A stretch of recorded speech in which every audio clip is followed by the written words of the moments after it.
माननीय प्राचार्य, सर्व गुरुजन वर्ग व येथे उपस्थित माझ्या बालमित्रांनो, सर्वांना माझा नमस्कार. स्वातंत्र्य भारतात राहणाऱ्या आपण सर्वच पण स्वातंत्र्याचे स्वप्न पाहणाऱ्या, तसेच आज ज्यांची पुण्यतिथी आपण साजरी करत आहोत त्या वीराची ही कथा.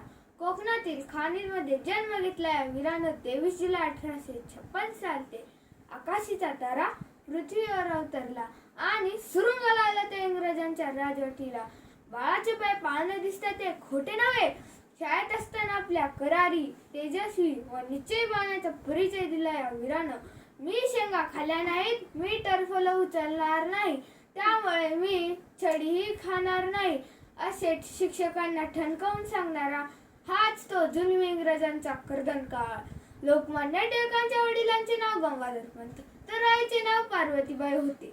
टिळकांचे मूळ नाव केशव असे होते. बाळ हे त्यांचे टोपण नाव. लोकमान्य टिळक हे अत्यंत हुशार विद्यार्थी होते. गणितात त्यांना विशेष गती होती. एकदा शाळेत त्यांच्या गुरुजींनी गणित दिले. 5 बकऱ्या 1 कुरण 28 दिवसात खातात, तर तेच कुरण 20 दिवसात किती बकऱ्या खातील?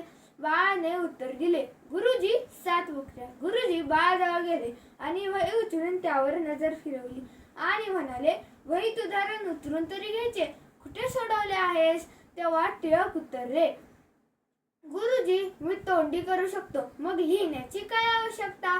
कितीतरी कठीण गणिते मी सहज सोडवू शकतो. टिळकांना गोष्टी ऐकण्याचा भारी नाद होता. अभ्यास संपला की बाळ आजोबांकडे स्वातंत्र्योद्धांच्या गोष्टी ऐकण्याकरिता धाव घे. तात्या टोपे, नानासाहेब पेशवे, झाशीची राणी यांसारख्या क्रांतिवीरांच्या गोष्टी ऐकताना तो उत्तेजित होत असे. मोठा झाल्यावर मी मातृभूमीची अशी सेवा करेल हे त्याच्या अंतःकरणात खोल रुजून बसले होते. एकदा 6वी परीक्षेत टिळकांनी सर्वच प्रश्नांची उत्तरे बरोबर लिहून टाकली. जेव्हा परीक्षेचा निकाल घोषित झाला तेव्हा विद्यार्थ्यांना प्रोत्साहन देण्यासाठी बक्षिसे देण्यात येत होती. जेव्हा टिळकांच्या वर्गाची पाळी आली तेव्हा पहिला नंबर टिळकांचा घोषित झाला. शिक्षकांनी टिळकांना बक्षीस घेण्यासाठी बोलवले तेव्हा मात्र टिळक रडू लागले. हे पाहून सर्वांना आश्चर्य वाटले.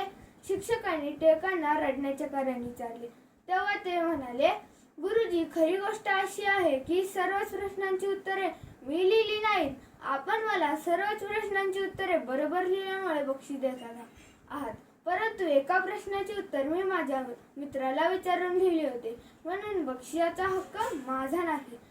शिक्षक प्रसन्न होऊन टिळकांना छातीशी घेऊन म्हणाले, बाळ भले तुझ्या पहिल्या नंबरसाठी बक्षिसाचा हक्क जात नाही, परंतु हे बक्षीस तुला तुझ्या खऱ्यापणाबद्दल देत आहोत.